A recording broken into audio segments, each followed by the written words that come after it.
Week 4 of the fantasy football season. Here's tight end starts at every matchup. First matchup, Seattle Seahawks at the Arizona Cardinals. Elijah Arroyo, AJ Barner, they're sits in this one. They're not really part of the offense. I know Barner had a touchdown in Week's 2 ball game at the Pittsburgh Steelers, but he's not a guy that's going to command targets. He's not going to do much on this offense. And Elijah Arroyo, he's a rookie and he's barely seen the field or done much. So this week, even in an okay matchup at the Cardinals, their sits. Now to the Cardinals, Trey McBride is start. Obviously a top tight end coming off the board in most drafts behind Brock Bowers, number 2 overall. And last week found the end zone, something it took him pretty much all last season to do. So the number 1 target in this offense and a matchup problem McBride is for all defenses. He's an easy start. Minnesota Vikings at the Steelers in Dublin. TJ Hawkinson to start. Found the end zone last week. And I said this in other videos, this offense might be better, believe it or not, with Carson Wentz in their quarterback, where he's a gunslinger and he's a veteran, wants to get the football in some places where a young guy like J.J. McCarthy obviously isn't that experienced in the NFL, where Wentz has bounced around. I know him been a journeyman of late, but still a quarterback that could get the football to his playmakers. So Hawkinson this week, even in a tougher matchup at the Steelers, he's a start. Jonnu Smith, Pat Freiermuth, there sits in this one for me. Jonnu Smith last year had a breakout season, obviously with the Miami Dolphins, then traded in the Ramsey deal to Pittsburgh, but he just hasn't done much this season. I know he had a touchdown week 1, but besides that, a low ceiling and not much upside. Same with Pat Freiermuth, 50-50 share. It is at the tight end position for this Pittsburgh Steelers team, and both these guys really haven't done much this season. And also Aaron Rodgers the last couple seasons with the tight end position. If it was the Packers, Jets, and now with the Steelers, he don't target it much. New Orleans Saints at the Buffalo Bills, Juwan Johnson to start. He's been the number 1 target in this offense this season, him and Chris Olave for this New Orleans Saints team. And a young quarterback like Spencer Rattler is going to rely on a security blanket, best friend option in the offense, like the tight end on key third downs and in the red zone. So Juwan Johnson always showed potential, but this season so far, in the first 3 weeks, has been a breakout for him. So this week, even in a tough matchup at Buffalo, where they're going to be chasing points, he's a start. Dalton Kincaid a start. He's been solid for this Buffalo Bill team. Last week, almost had 2 touchdowns, dropped a second in the back of the end zone. And this week in a matchup versus New Orleans Saints that can't stop anyone and just gave up 44 points to the Seattle Seahawks last week, he's an easy start. Tennessee Titans at the Houston Texans. Both these teams 0-3 on the year. Obviously, something has to give the division matchup. Chigga Kwango last week, he had a decent ball game. And Cam Ward, a young quarterback as well, going to rely on the tight end in key situations. But a Kwango, last couple seasons, he really hasn't had fantasy value. And he would do the same thing, have a decent game, and then disappear in terms of putting up numbers for weeks on end. So this week, to me, at best, he's a fringe option to Houston. Dalton Schultz is it. Schultz, as the weeks go on, he could obviously carve out a role as the number 2 option in this passing game, where no one has stepped up, even though Christian Kirk just returned to the line this week, where he could be the number 2 option in the passing game. But Schultz, so far, targets have been there, but production really hasn't, where he's only scoring 5-6 points per game in PPR leagues. So he's an easy sit this week, even in a pretty plus matchup. Cleveland Browns at the Detroit Lions. David Njoku, Harold Fannin Jr.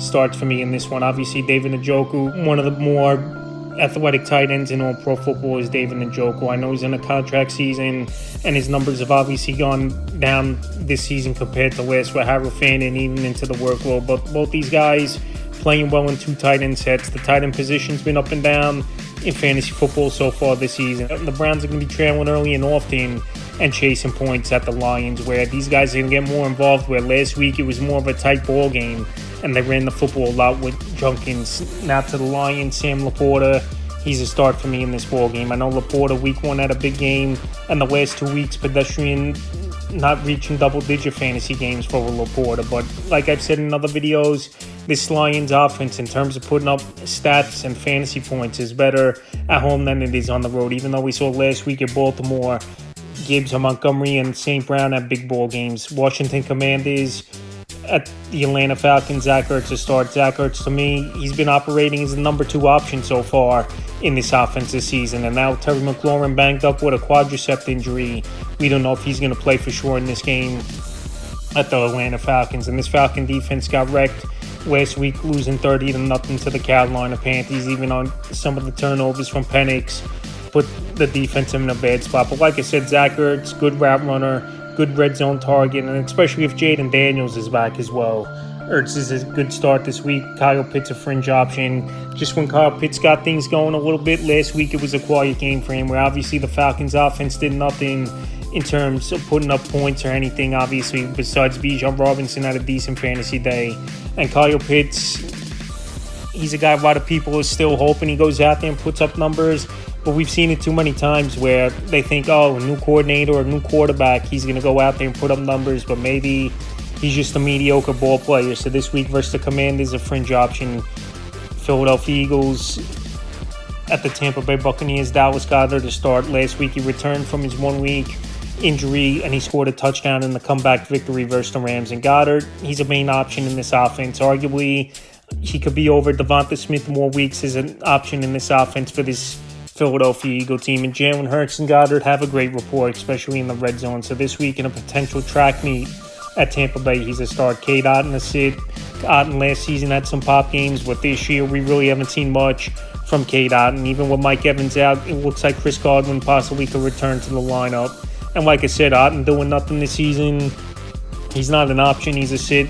Carolina Panthers at the New England Patriots. Tommy Trimble a sit in me for this one. Now Jatavian Wicks, he's out with a few weeks with a high ankle sprain.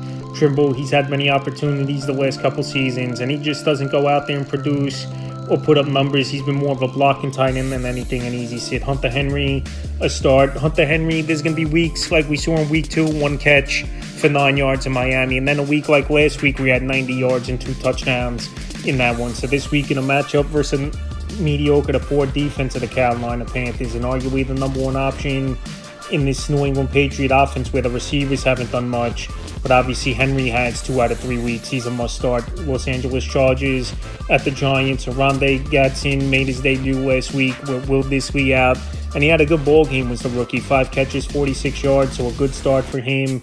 But even in a good matchup at the New York Giants that can't stop anyone, I'm not going to trust him right away. If he goes out there once again and has a good game, he's a start. And Tyler Conklin a sit.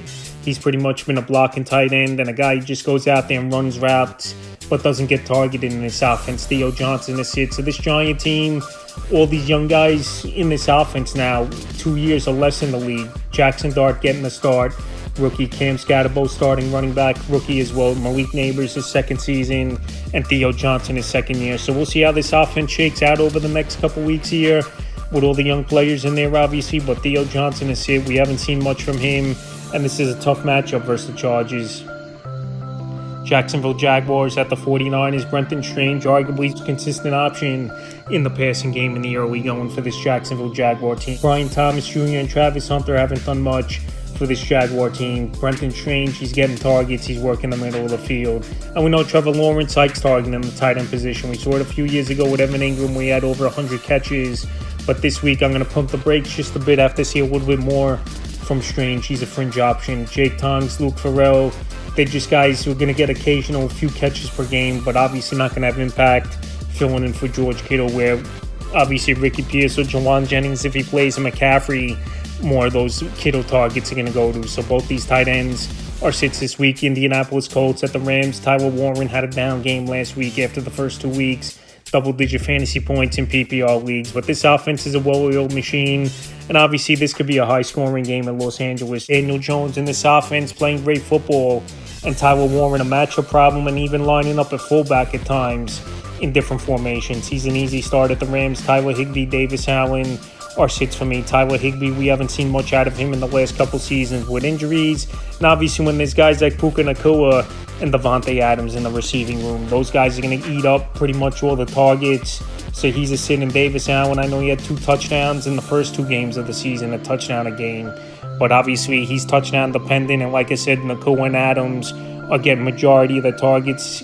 Chicago Bears at the Vegas Raiders. Cole Kmet, Colston Loveland the sits. Kmet last week had a touchdown. Loveland possibly might not play in this game, but we got to see more out of Kmet before I have confidence put him in the lineup or even owning him in 10-team leagues or deeper. So Kmet, over the last couple seasons, he showed some flashes, but Caleb Williams doesn't really target the tight end position. So this week, even in a good matchup at the Vegas Raiders. Both these tight ends really haven't done much, and this hits Brock Bowers. He's a start for me. Season had a monster year so far this season. Week 1 a good game, but then hurt the knee, and the last 2 weeks identical stats it's been for him. Week 2 versus the Chargers, 5 catches, 38 yards, and then week 3 in that game at the Commanders, 5 catches, 38 yards. So I think Brock Bowers, he's due for a big game.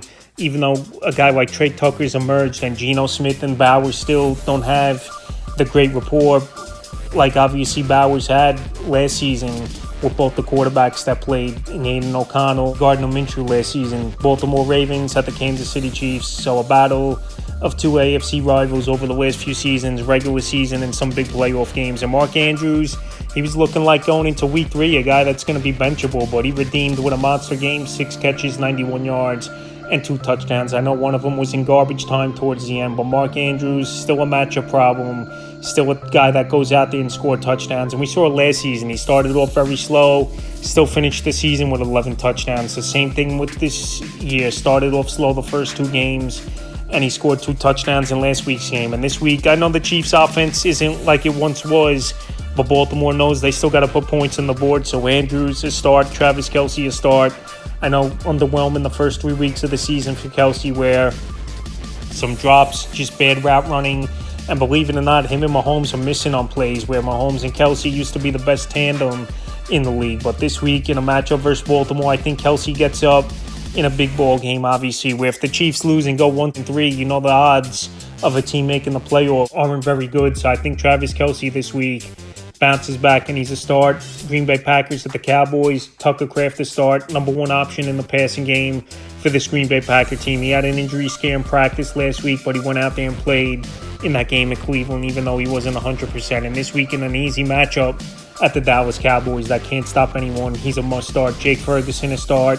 He's been a target machine the last 2 weeks for this Dallas Cowboy team. Last week, 14 targets, caught 13 of them. And now with CeeDee Lamb out 2 to 4 weeks with a high ankle sprain, this Cowboy offense pretty much is going to be George Pickens and Jake Ferguson taking all of those Lamb targets. And he's a start in a game where they're going to be chasing points. Final 2 games are 2 Monday night games. New York Jets at the Miami Dolphins. Mason Taylor, haven't seen much from him. Pretty much it's just Garrett Wilson show in this offense, catching the football. So he's a sit. It's Mason Taylor. Darren Waller looks like he's going to make a season debut after coming out of retirement last season and then getting traded to the Dolphins. But Darren Waller, I don't know what he's got left in the tank. And an early season injury already set him back, missing the first 3 weeks of the season. He's a sit. And Tanner Connor has filled in, and he hasn't been a receiving option. He's been more of a blocker for this Dolphin team to sit. Now Cincinnati Bengals and the Denver Broncos to close out week. Mike Gesicki has sit. Tight end position's been non-existent this season. And now with Jake Browning in there, quarterback, I just think we're going to see him force feed Jamar Chase and T. Higgins in this offense. And then a tough matchup at the Broncos, even though their defense has underperformed this season. He's a sit. And Evan Ingram, if he plays, missed last week's game. Ingram injuries have been a problem for him over the last 2-3 seasons. And even in the games he played, his numbers really weren't there. So Evan Ingram, I thought it was a good offseason signing for them, but obviously he hasn't done much. He's a sit. And Adam Trautman, he's had many opportunities on and off over the last couple seasons, and he's another tight end that doesn't really have upsides. He's a sit, so that's tight end start sit every matchup for week 4 of the fantasy football season.